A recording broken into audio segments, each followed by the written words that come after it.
Well, we promised you we'd get to coronavirus pretty quickly, and here we go.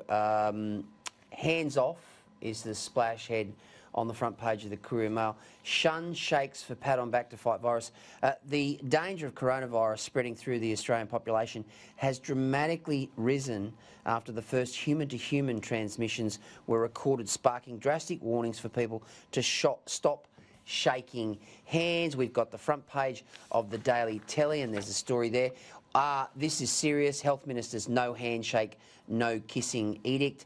3 extra cases in New South Wales, including doctors' mystery infection. If we go to the front of the Oz, and the Oz front page headline, Doctor Caught in Virus Firing Line, and of course Paul Kelly's written a piece there, say, finding a solution more complex than global financial crisis, and I have to agree with Paul on that. Health officials warn that further domestic outbreaks of the deadly coronavirus are inevitable following the first known cases of community transmission recorded in Australia, including the infection of a frontline doctor. Damien, and we've been talking about this for at least 6 weeks now on this show, and it started out that, you know, we were being vigilant, we were being alert but not alarmed. I think right now we're alarmed, aren't we? Yeah, well, I think I just remember week to week as we talk about this developing. Got a momentum about it, hasn't it? I think we're just recently talking about how it felt like we're on the cusp of the next big wave breaking, and we're really seeing that in the last week.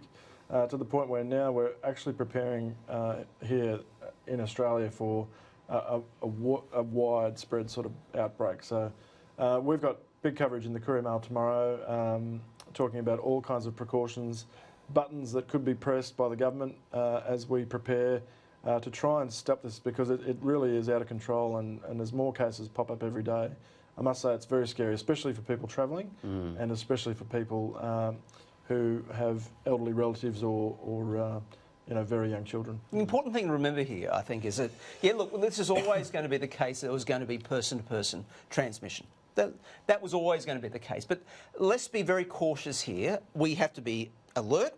We have to take all the precautions. But don't forget that most people recover from this. So it's not like this is a death sentence. If you get it, you die. Well, that's not the case. It's not like Ebola.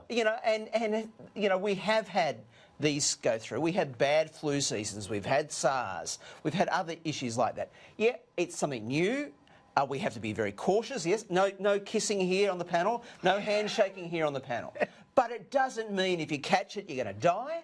We will get through this as a community, but we have to be sensibly cautious and take all the steps that the Morrison government is taking. It's been very vigilant, and I think it deserves, quite rightly, the praise that it is receiving for being ahead of the curve in terms of dealing with this as an issue. I think what's scary for me, as far as the worldwide contagion aspect of it goes, is that, yes, thankfully, thankfully, it is not that serious of an influenza outbreak.